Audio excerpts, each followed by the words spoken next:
Live, local, late breaking. This is 4029 News Sunrise.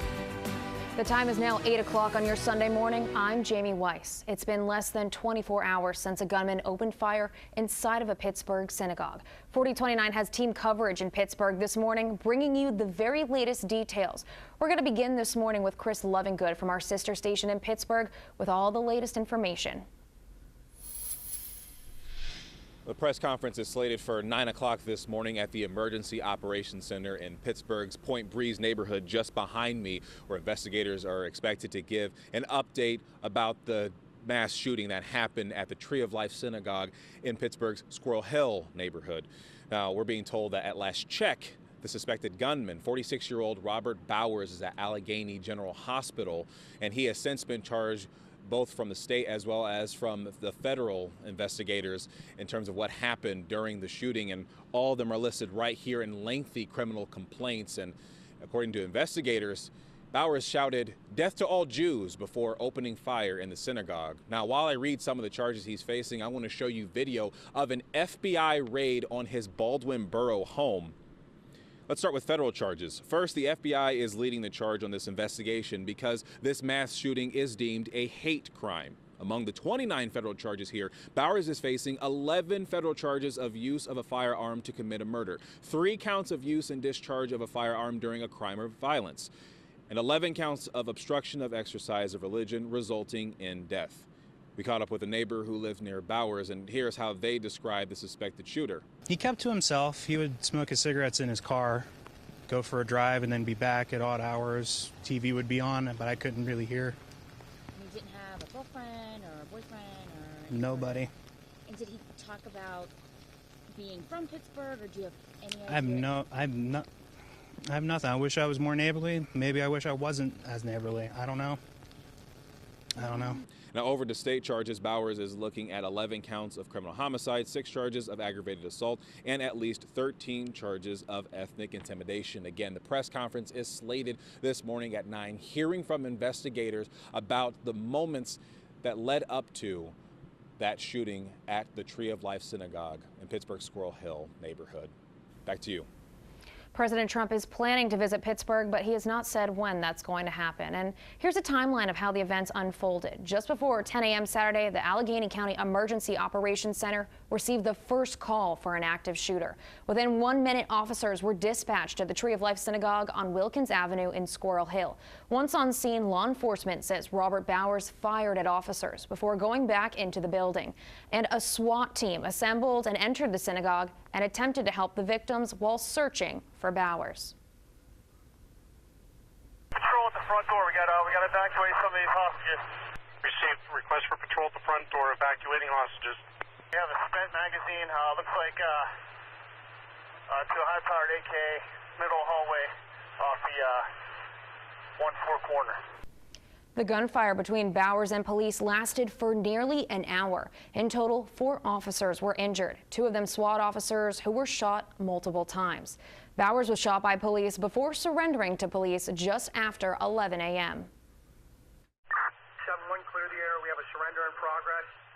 Suspect's crawling out at this time. Clear the air. Suspect's crawling. He's injured. Not even 3 yards. SWAT's talking to him. Tell him to continue to crawl at this time. After surrendering, Bowers was taken to a nearby hospital for multiple gunshot wounds. He's believed to be in fair condition, and right here is a copy of the criminal complaint filed against Bowers by Pittsburgh police. The complaint lists 11 counts of homicide, 13 counts of ethnic intimidation, and 12 other assault charges. Of the 11 people killed, 3 were women, 8 were males, and 6 others injured, including those 4 officers. According to the complaint, quote, SWAT operators encountered Bowers, who opened fire on the officers during the gunfire. Officer 3 was shot multiple times and critically wounded. Officer 4 was also shot multiple times. The complaint also charges Bowers with ethnic intimidation, saying the attack was carried out and, quote, based on what Bowers himself described as his hatred for Jews. Bowers also faces 29 federal charges filed by the U.S. Attorney's Office. Of course, we will continue to bring you more on this story as it develops throughout 4029 News Sunrise. You can also follow the latest online at 4029tv.com. The time is now 8:02, and we're still about a half hour or so away from sunrise. 4029 meteorologist Brendan Johnson is here to get us ready with our Get Ready forecast. Yeah, good morning, Jamie. The forecast including some sunshine, a little bit of rain later on in the week, but I think you'll enjoy today's forecast and even as we head into Monday. Sunshine, 70s. Definitely feels like a fall day out there. Temperatures right now in the 60s and upper 50s across the River Valley right now. I bet later on today these numbers will go up about, I'd say another 10, maybe even 15 degrees. 60s right now in northwest Arkansas and upper 50s in the River Valley. More to come in just a few minutes. Thanks, Brendan. A local city is waking up without a police chief this morning. What city leaders are saying in the wake of an internal investigation. And the Hogs taking on Vanderbilt at home. 4029 Sports Director Mitch Roberts has your recap when sunrise returns.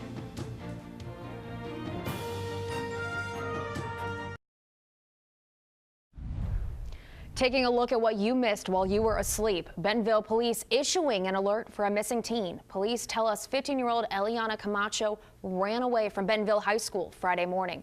Bentonville police says none of her family or friends have heard from her since. If you've seen Eliana or have any information, you're asked to call police. And a 5.8 magnitude earthquake hit Romania overnight. The quake was also felt in Ukraine, Moldova, and Bulgaria. Initial reports have not listed any injuries or major damage. And two people are waking up as multi-millionaires after winning last night's Powerball drawing. No, it's not me or anyone else in the newsroom. Those lucky ticket holders are in Iowa and New York and will share the $688 million jackpot. Wish I was them. Well, this morning, one city is without a police chief after being fired by the mayor. Lincoln Police Chief Brian Key was fired Saturday morning. The city attorney saying this came as a result of an internal investigation. Key had been on administrative leave earlier in the week, and though no reason for the investigation was ever explained, Key has 3 business days to appeal his termination to a special counsel. The city has not released any other information at this time. Welcome back to 4029 News. You know, we were just talking about some junk in the trunk. That's how you describe corgis, because True. Brendan, there is a great GIF online that asks loaf of bread or a corgi from behind, and it's wiggling its booty. Yes, it is so adorable. There is a Corgi Fest happening today in Fort Smith at 2 p.m. We're very excited about it, but before we can get to that, I know. we need to know what the weather is going to be like. It's going to be great. It's supposed to be beautiful, absolutely, yes, 70s, right? A lot of sunshine. It's going to be great to get out to any of the events that you have. Live look right now from Lowell from our JB Hunt camera. Cloudless skies. This is going to be the best time to go see some of that fall foliage because our peak is actually within the next week. Temperatures today topping out in the lower 70s for northwest Arkansas. A lot of sunshine on the way. And for those of us in the River Valley, upper 70s near 80 degrees in some spots. Your 7-day forecast, we've got some warmer weather for the next couple of days. But by the time we get to Halloween, overnight Tuesday and into Wednesday, that's when we'll see the rain. Folks in the River Valley, similar story, just a bit warmer. 70s for the next couple of days. Once that front passes through, we're in the 50s and 60s. Thanks so much, Brendan. It sounds like it's going to be a warm, beautiful fall day today, and there are plenty of fun activities to check out in our area. In Fort Smith, the October Corgi Fest. We've been talking about this all morning, and it's happening this afternoon. They'll have corgi races, dress up, and a whole lot more. That starts at 2 o'clock this morning and is free to attend. And also in Fort Smith, the library is hosting its children's and young adult book sale today. Thousands of fiction and nonfiction books for children and young adults will be on sale. Perfect for stocking up your home library or your classroom. That starts this afternoon at 3:30. And a local trail is being dedicated in hopes it makes a more active and healthy lifestyle for those in the community and provides an outlet for anyone that uses it. The group Speak Up About Drugs says it's about riding free of drugs and substances, but they're hoping it does more to help. As of today, the trail in Bentonville is now named after Tristan, the son of Gina Allgaier, who died of a drug overdose more than a year ago. To commemorate what would have been his 23rd birthday this weekend, Allgaier and Speak Up About Drugs will be out today in Bentonville taking donations as well as collecting old or new bikes. We do firmly believe that mountain biking, cycling, just in general, being outdoors, getting on a bike and riding provides people an outlet and a great opportunity to engage in healthy living. And so we really want to promote hashtag ride free biking, ride free of substances, get out there and live life and have fun. Today's dedication and bike drive starts at 1 o'clock on the trails right behind the Bentonville schools.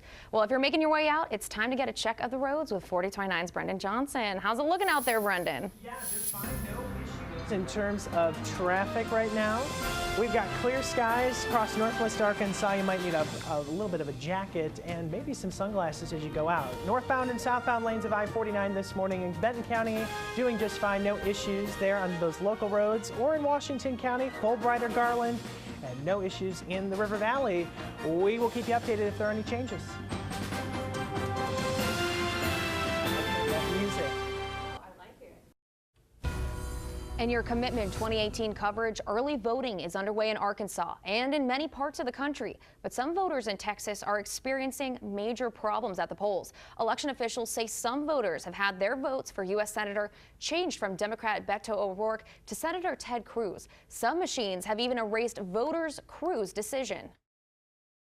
When I got to the end, I just so happened to glance at the screen and I saw Ted Cruz was selected as my senator. Which is not what you wanted. It's not what I wanted. A spokesperson with the Texas Secretary of State's office says a vendor should handle the problems. And we've also had ballot problems here at home. The Washington County Election Commission was forced to send out paper ballots to some voters after a state Senate seat was left off. The Washington County Election Coordinator says redistricting in 2011 caused the issue. This is the first election with a contested Senate race since all ballots will now have State Senate District 4 on the ballot.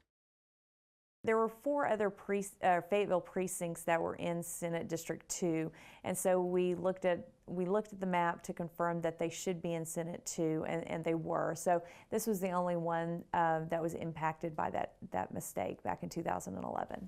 The campaign for candidate Dawn Clement says she will be sending mailers making sure voters know about the issue. Representative Greg Letting says he will talk to voters by phone or canvass the area.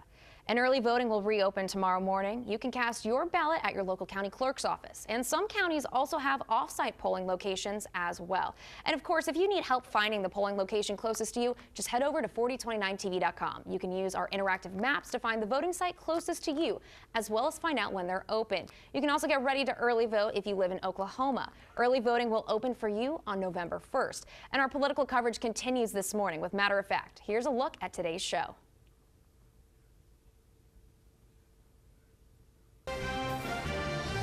I'm Soledad O'Brien. This week on Matter of Fact, right after Meet the Press, there's a big push to get out the vote and a big movement to restrict some ballots. Will voter suppression tactics taint the midterm elections? Plus, are Republicans and Democrats ignoring Latino voters? Latinos can't tell the difference between a donkey and an elephant. Both parties have done a terrible, terrible job of speaking to Latinos about what they stand for, not who they're against or what they're against, what they stand for. And we'll tell you how the late Senator John McCain is inspiring a new generation of mavericks. Those stories and much more this week on Matter of Fact, right after Meet the Press.